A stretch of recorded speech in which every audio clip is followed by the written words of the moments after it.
Hey guys, this is Sarah, and today I'm doing my Rainbow Readathon wrap-up. Obviously, this is a little late. I was supposed to film this on Monday, but Monday was kind of like a really crazy day, so I'm filming it today.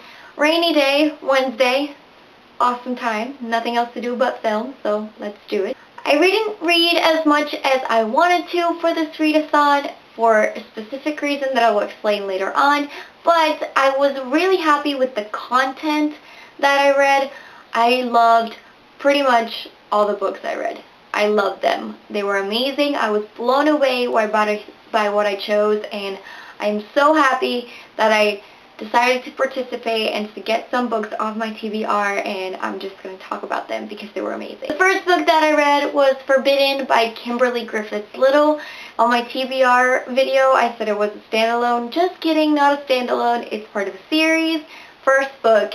And this is about a girl who lives during Mesopotamia time. So like Babylon, the Euphrates, all that stuff you learned in history that you promptly forgot.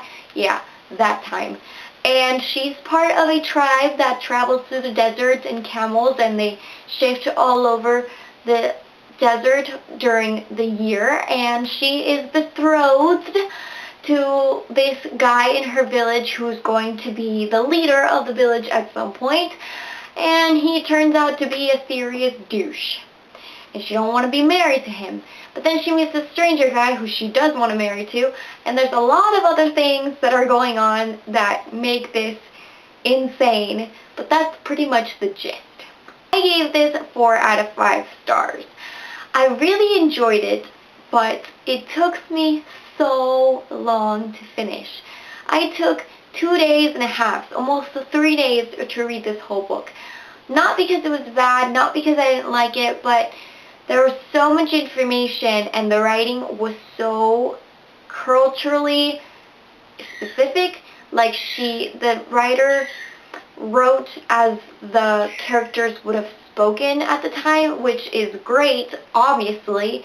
It helps me submerge myself more into it, but there was so much to pay attention to, so much to learn, so many details that I went slower than I wanted it to. And obviously at a readathon you want to read as fast as you can, so taking 3 days to read the first book totally put a damper on the rest of the week.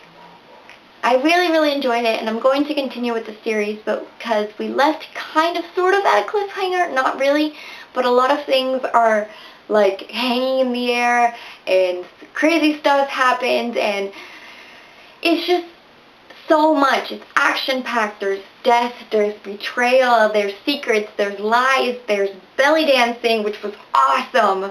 I mean, for me, describing dance must be so hard for authors, but this lady did a great job, and it's one of my favorite dances to watch, so just imagining it was amazing.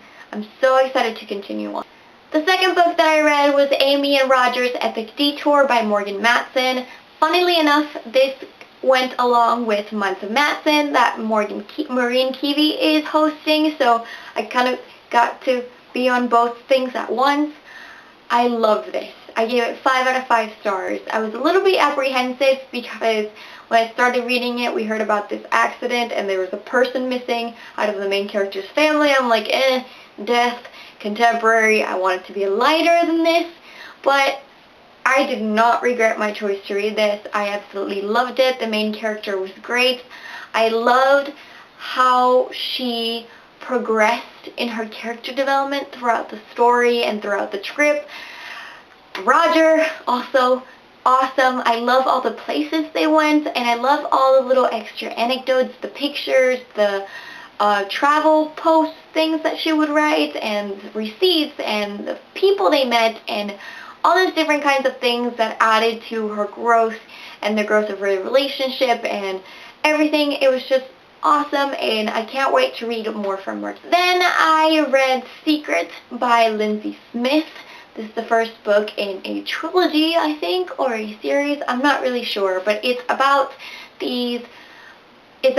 Soviet Union in times of the Cold War. So you have KGBs, you have the Beatles, we're in the 60s, and we have these kids who have psychic abilities who are recruited to be a part of the KGB to help with the war efforts against the US and the CIA and that kind of thing. One of my favorite TV shows ever was Pan Am, and I don't know if you guys have heard of it. It was canceled, unfortunately, but it was about American flight attendants who were recruited by the CIA during the Cold War to deliver messages to different operatives around the world to help with the war efforts, and I absolutely loved it. And this reminded me of that, just on a younger scale and from the opposite side. I love all the places they were describing. I love sometimes the language, and I love the main character's specific power, which has a unique twist, and I thought it was awesome.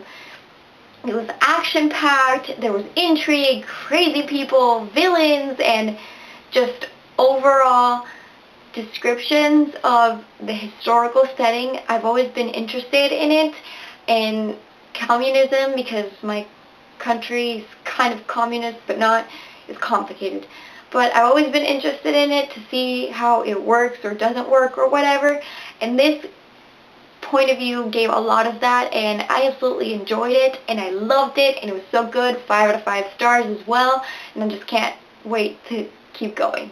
And the last book that I read, my favorite book out of the whole readathon, was Magic Study by Maria B. Snyder. Finally, after so much time, got to continue on with this series. I always say it's my favorite series, even though I'd only read one book, and I do not take back that claim ever. This one was just as good as the first one, I think, personally. I loved getting to know the other territory, Cydia. It was amazing. There's so many specific clans and groups and how they do things and their type of magics. And then we have the keep where our main character Yelena was staying at, where they teach the kids with magical abilities more things, and that was interesting too. It was like this big city with little places and then the keep inside, and the mystery was amazing, and it was just all great. It was a little overwhelming because there were so many things going on at once that once you think you solved something, another problem arises, and once you think you solved that problem, then the one before it wasn't really solved, and everything was just piling up, and you have a lot of things going on. But I love the main character, and I love her relationship, even though the romance was not a huge part of this book as it was in the last book, which was appreciated. It still made it clear that it exists, it's still there, and it's going strong, and I was just like, it's so good. Please read it. Please. Please read it. I beg of you, please. Those are all the books that I managed to read. Compared to the 7 books I read in my last readathon, it's kind of not a good number, but because I enjoyed all of the books so much, I still feel pretty proud of myself to be able to finish so many, especially because at work was crazy that week and insane, and I'm just happy that I was able to read at all.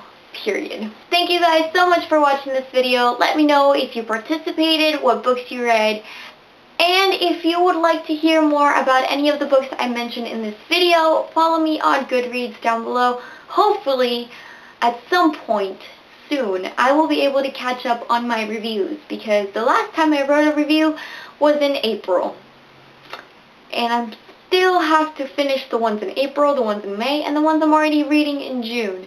I'm doing that today, rainy day, what else are you going to do? But cross your fingers, hopefully I'll be able to do it. Thank you guys so much for watching, and I'll see you next time. Bye!